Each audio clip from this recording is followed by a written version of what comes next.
Bismillahirrahmanirrahim. Assalamualaikum warahmatullahi wabarakatuh. Alhamdulillahirabbil alamin. Puji syukur kita panjatkan kehadirat Allah Subhanahu wa taala.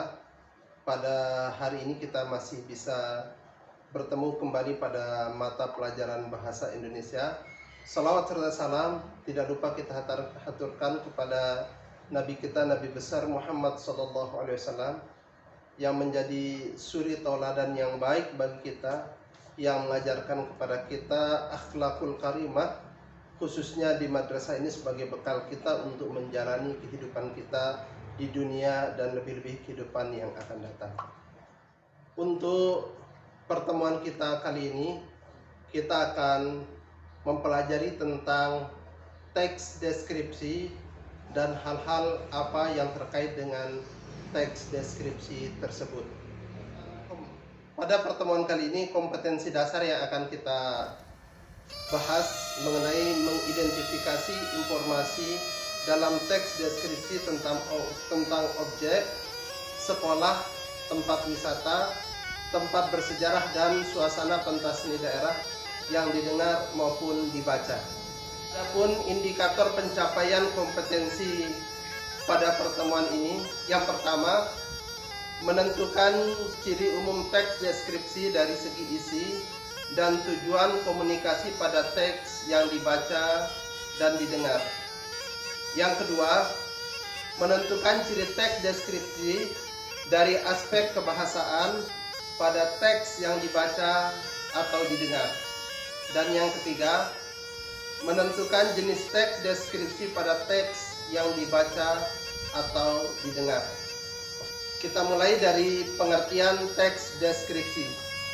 Teks deskripsi adalah paragraf yang berisi penggambaran suatu objek, tempat, atau peristiwa tertentu kepada pembaca secara jelas dan terperinci. Objek dapat dilihat, dicium, diraba, dan dirasa. Teks deskripsi adalah menggambarkan objek secara rinci. Objek ini dapat berupa orang seperti bapak atau ibu, kakak, adik, atau teman dekat. Objek ini dapat juga berbentuk seperti barang, seperti meja, kelas, kursi, papan tulis, dan lain sebagainya. Dan dapat juga berbentuk seperti tempat, seperti pantai, sekolah, gunung, dan lain sebagainya. Agar kita bisa dengan mudah mengidentifikasi teks deskripsi, kita bisa melihat dari ciri-cirinya. Adapun ciri-ciri teks deskripsi yang pertama, menggambarkan atau melukiskan sesuatu. Yang kedua, topik yang berupa objek atau benda digambarkan dengan sejelas-jelasnya dengan melibatkan kesan indera seperti penglihatan, pendengaran, penciuman, dan lain sebagainya. Yang ketiga, membuat pembaca atau pendengar merasakan sendiri atau mengalami sendiri dengan seolah-olah mereka terbawa dalam suasana saat membacanya. Yang keempat,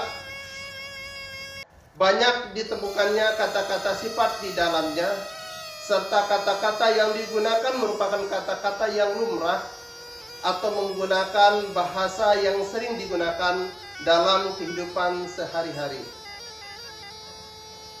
Yang kelima, menggunakan frase yang mengandung kata benda.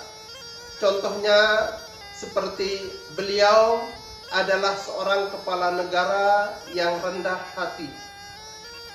Yang keenam, mengandung kata keterangan yang bertujuan untuk memberikan informasi tambahan mengenai suatu objek seperti pasar, di kantin, di rumah, terlambat, atau dengan cepat, dan lain sebagainya.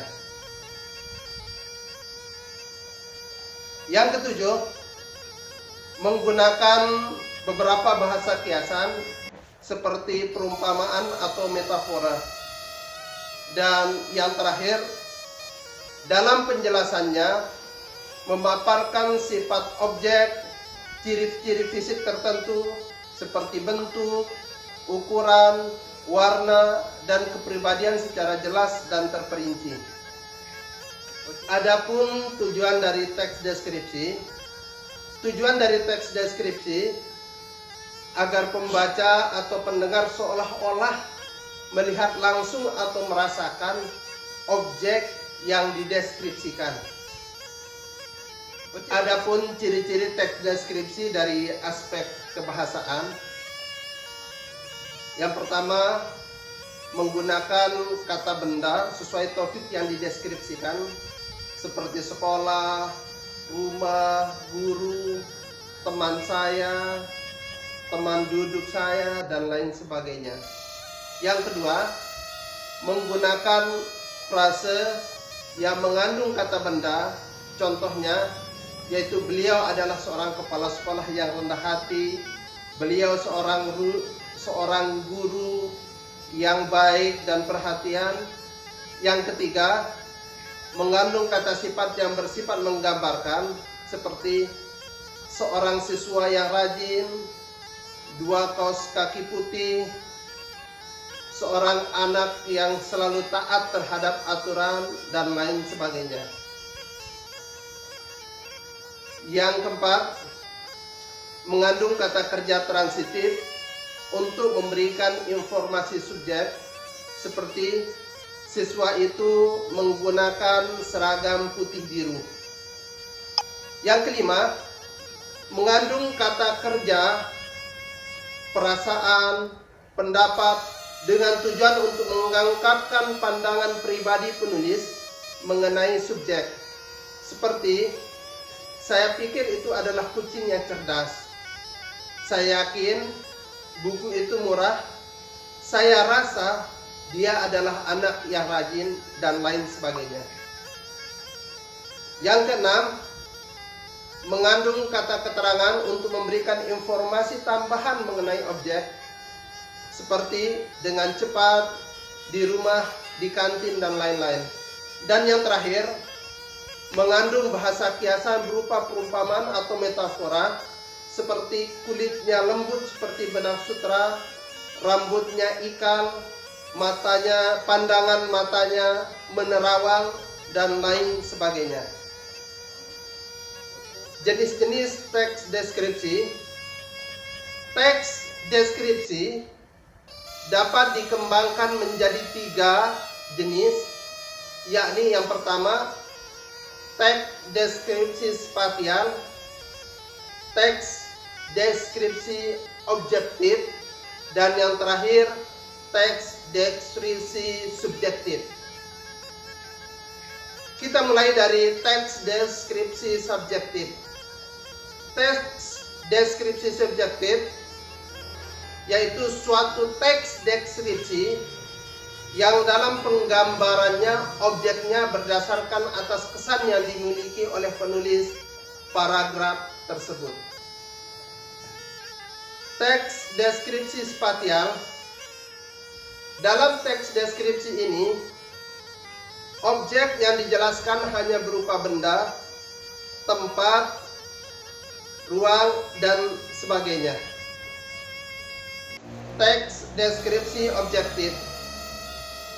Dalam teks deskripsi ini menjelaskan mengenai objek yang digambarkan apa adanya berdasarkan keadaan objek yang sebenarnya, sehingga pembaca bisa membayangkan keadaan tanpa ada penambahan opini dari penulis itu sendiri. Demikian pembelajaran kita pada hari ini. Semoga anak-anakku sekalian dapat memahami tentang teks deskripsi, dan semoga pembelajaran hari ini ada manfaatnya untuk kita semua. Marilah kita tutup pembelajaran kita dengan sama-sama mengucapkan hamdalah alhamdulillahirabbil alamin. Sekian, wassalamualaikum warahmatullahi wabarakatuh. Waalaikumsalam.